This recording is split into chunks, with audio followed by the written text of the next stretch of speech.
Di sini kami dari kelompok 13 akan mempresentasikan hasil dari penelitian kami mengenai organisasi manajemen perusahaan industri dalam menganalisis UMKM dari Bittersweet by Najla.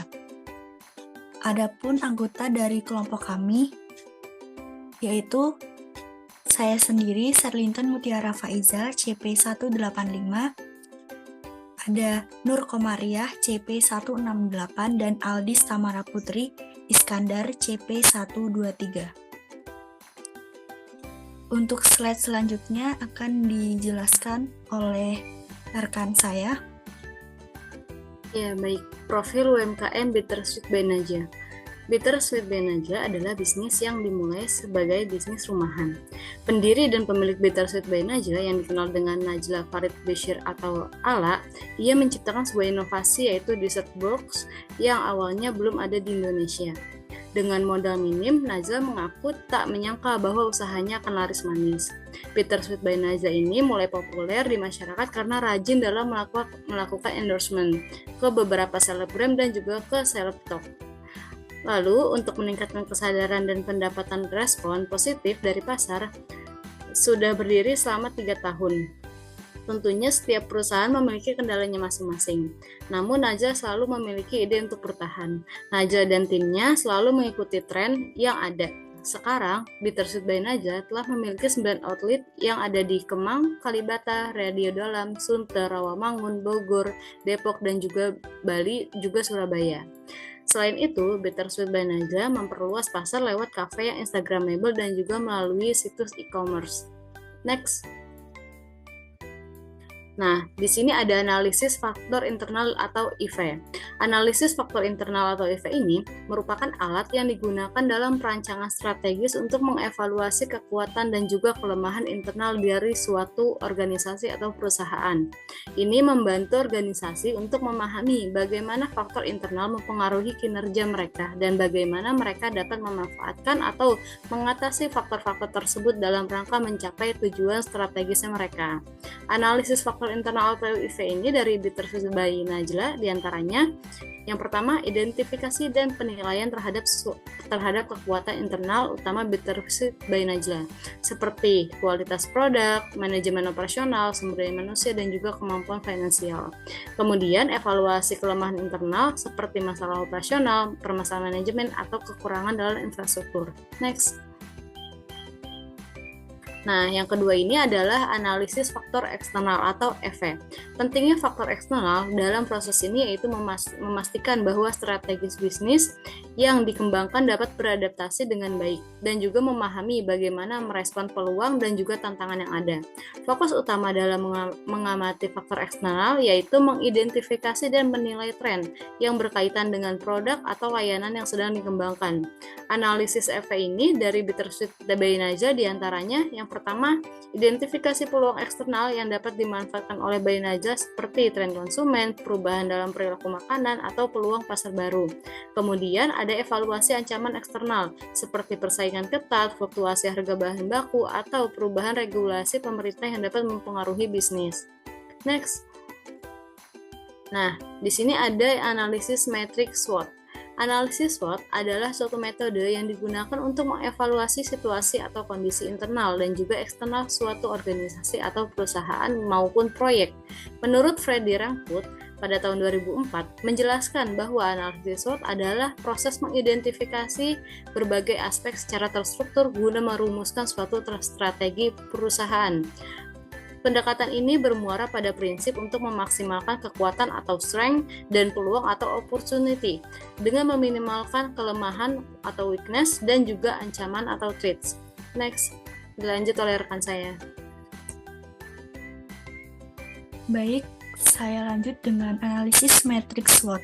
Nah, di sini analisis matriks SWOT menganalisa faktor internal, IV, dan analisa faktor eksternal atau EV. Untuk analisa strength atau kekuatan,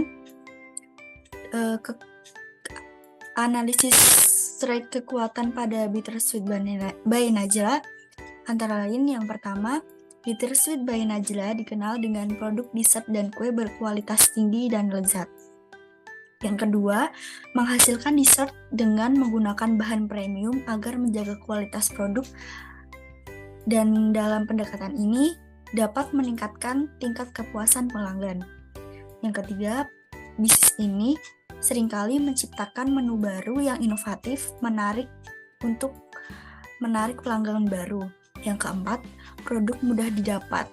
Karena Bittersweet by Najla mudah didapat, banyak membuka gerai toko. Selain itu, Bittersweet by Najla juga memanfaatkan berbagai e-commerce untuk berjualan. Jadi, kita tidak perlu datang ke offline untuk membeli produknya. Untuk kelemahan pada analisis SWOT pada Bittersweet by Najla, antara lain yang pertama, pendapat beberapa individu adalah bahwa harga produk yang ditawarkan oleh Bittersweet by Najla masih dianggap terlalu mahal. Yang kedua, pada saat pengiriman dapat merusak keestetikan produk. Yang ketiga, rasa terlalu manis. Next. Kemudian, analisis pada opportunity atau peluang.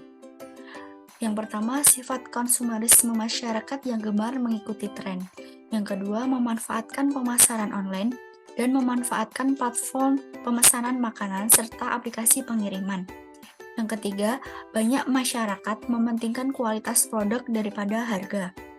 Yang keempat, masyarakat Indonesia menyukai makanan manis. Strategi yang didapat dari strategi SO atau strategi Strength dan Opportunity, yaitu yang pertama, terus menambah varian dessert dengan bahan yang berkualitas dan yang sedang tren di kalangan masyarakat. Pada analisis yang berhubungan S1, S2, S3, O1, dan O3. Yang kedua, terus berupaya kreatif dalam meningkatkan strategi pemasarannya, baik dalam sosial media maupun e-commerce.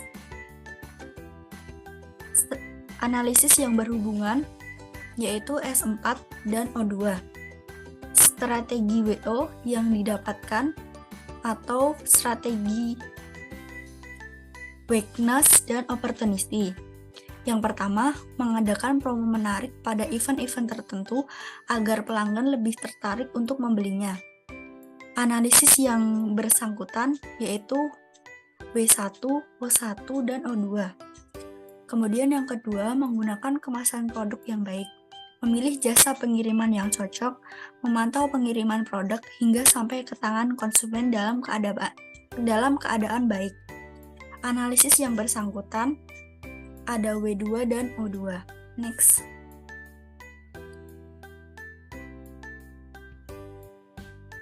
Kemudian analisis threat atau ancaman. Pada Bittersweet by Najla, yang pertama, perubahan tiba-tiba dalam sifat masyarakat terhadap makanan cenderung mudah bosan. Yang kedua, adanya pesaing yang menawarkan produk serupa dengan harga yang lebih rendah. Yang ketiga, mudah untuk ditiru, sehingga ada potensi munculnya pesaing baru dengan bisnis serupa. Yang keempat, konsumen yang mempertimbangkan gula pada produk.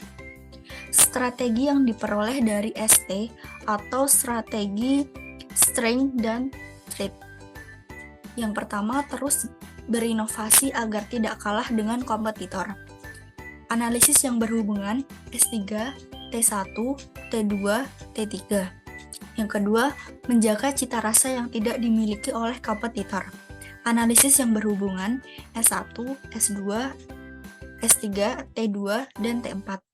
Strategi WT yang diperoleh atau strategi weakness dan trade. Yang pertama, membuat variasi menu khusus untuk paket hemat agar pelanggan kaum mendang-mending lebih tertarik untuk membeli. Yang kedua, memperoleh konsumen meminta detail pesanan agar dapat menyesuaikan tingkat kemanisan. Analisis yang berhubungan W3, T1, dan T4.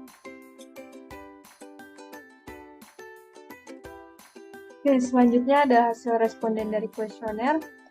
Di sini terdapat pernyataan dari strength, ada 4 pernyataan dengan ratingnya dari 1 sampai 5, dan ada pernyataan dari weakness, dapat 2 pernyataan, dan selanjutnya ada opportunities, terdapat 4 pernyataan, dan traits, 4 pertanyaan.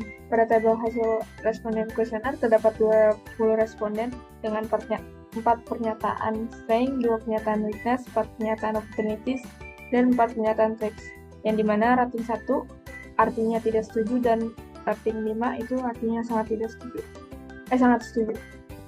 Selanjutnya ini ada matriks IPAS dan EPAS.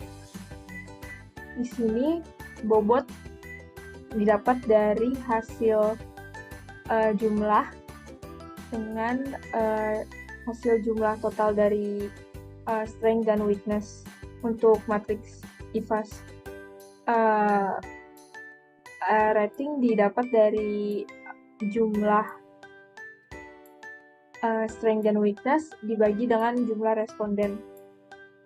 Skor didapat dari bobot dikali dengan rating, dan hasil untuk strength ini seperti ini, dan untuk skor dari weakness itu seperti sini, dan untuk hasil dari opportunities, dan yang terakhir ada traits. Dan untuk mendapatkan matriks diagram Cartesius, kita harus menghitung analisis SWOT dulu. Jadi untuk mendapatkan hasil IFE itu dari total skor kekuatan dikurang total skor kelemahan dibagi 2, dan untuk mendapatkan FE itu dari total skor peluang dikurang total skor ancaman dibagi 2. Dari hasil ini didapat diagram Cartesius dengan titik di tengah.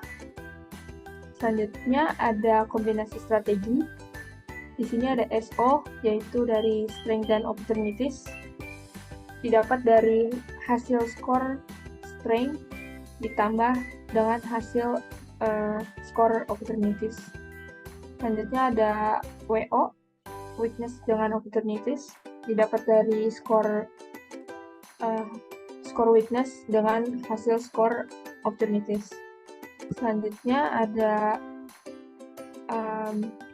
ST, yaitu strength dengan traits, didapat dari hasil skor strength dengan hasil traits. Begitu juga dengan WT, yaitu weakness dengan traits, didapat dari total skor dan total traits. Nah, di sini ada diagram Cartesiusnya, di mana titiknya berada di tengah, tepat di 0. Jadi pada analisis Cartesius SWOT pada UMKM Bittersuit by Naga terletak pada kuadran 1, yaitu termasuk growth oriented strategy. Dan di sini tadi matriks perancangan kombinasi strategi,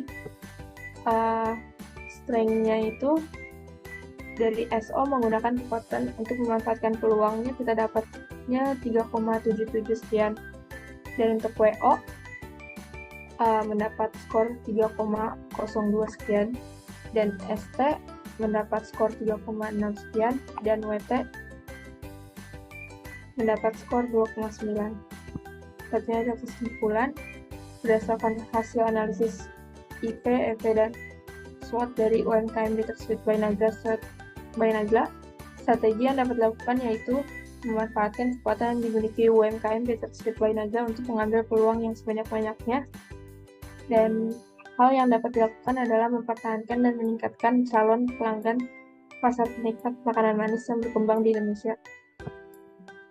Cukup sekian presentasi dari kelompok kami. Kurang lebihnya mohon maaf. Assalamualaikum warahmatullahi wabarakatuh.